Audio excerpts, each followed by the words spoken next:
right? Yeah. We've all had that job where we're like, yeah, we're done, right? You're just kind of like phoning it in at the end. You're like, come on, we're done. Are we done? No? One more. All right, we'll go back out there. It's like that scene in Miracle when they try to skate off the ice. You guys get back on the ice. You guys are doing suicides. Nothing about that movie is important in today's sports society. Nothing. Miracle happened in my lifetime ago. It is an irrelevant time. It's a sweet memory, but it is not. And you cannot. You really just opened this door? Jesus. This is a Kia. That door could have just flown off. What, are you trying to kill me? It doesn't open that way. Sunday Drive. Oh, damn it. Yes!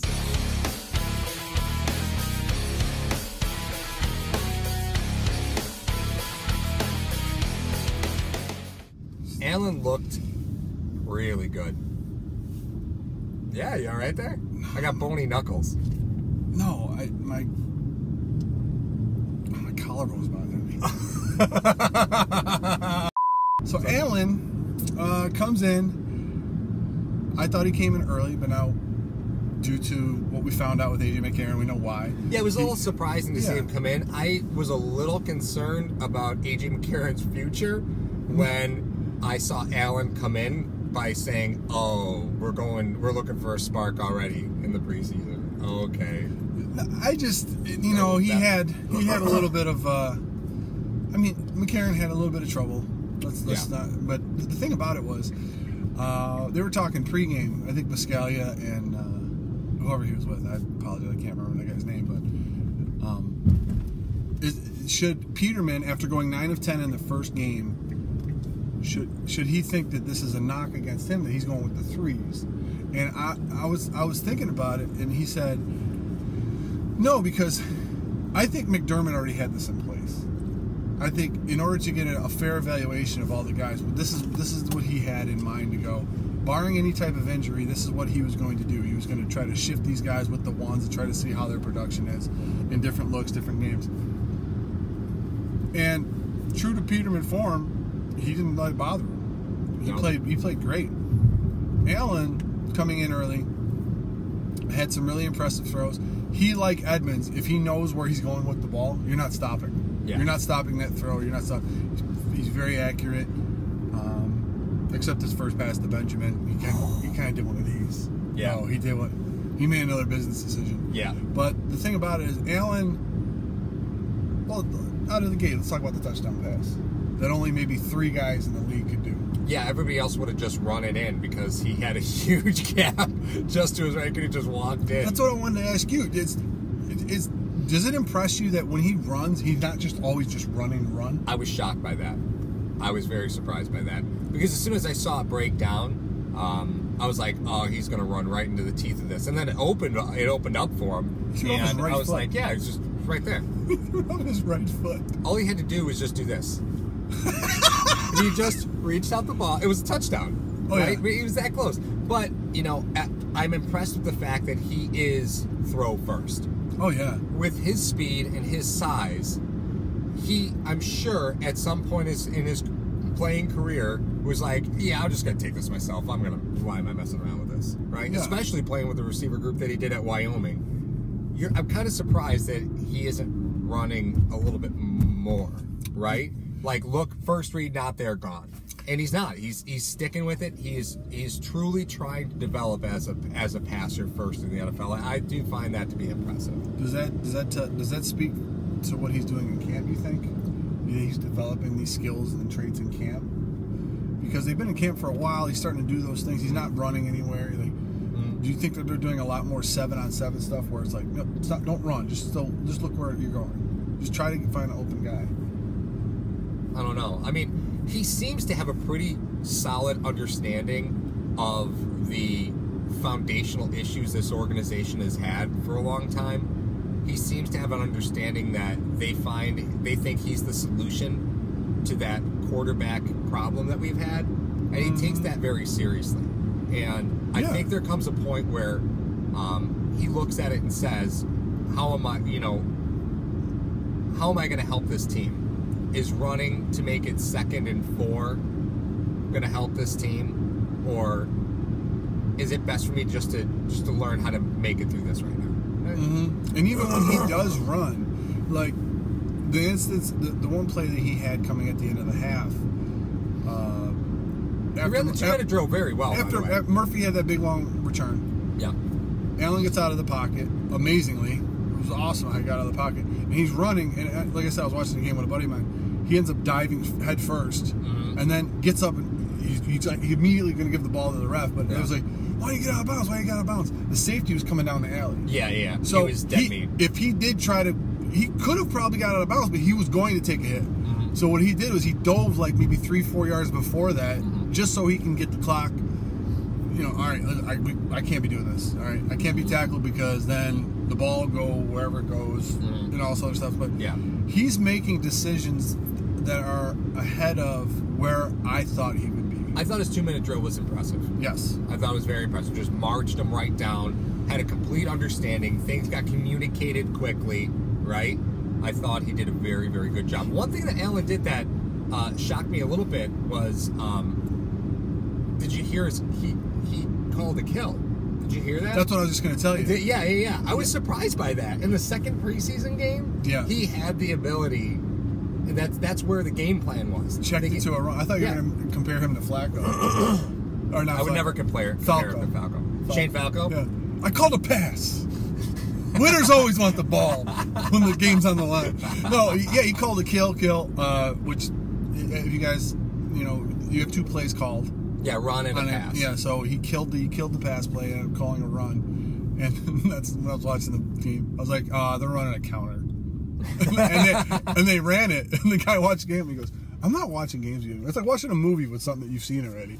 I was like, no, he said he killed it. Usually he's killing a pass because they're all playing man and he didn't like the route combination. So right, but to even have that right now, to have the trust of the offensive coordinator to say, here's what we're doing, I think they're really throwing him to the wolves, saying, this is what we're going to do. You're going to learn it, or you're not. And if you're not playing. An excellent example of that was when they showed the wide after he ran that ball, when he was coming back in. You see Allen look to the sideline going, you want me to clock it? You want me to clock it? And they called another play. Like, no. You're going.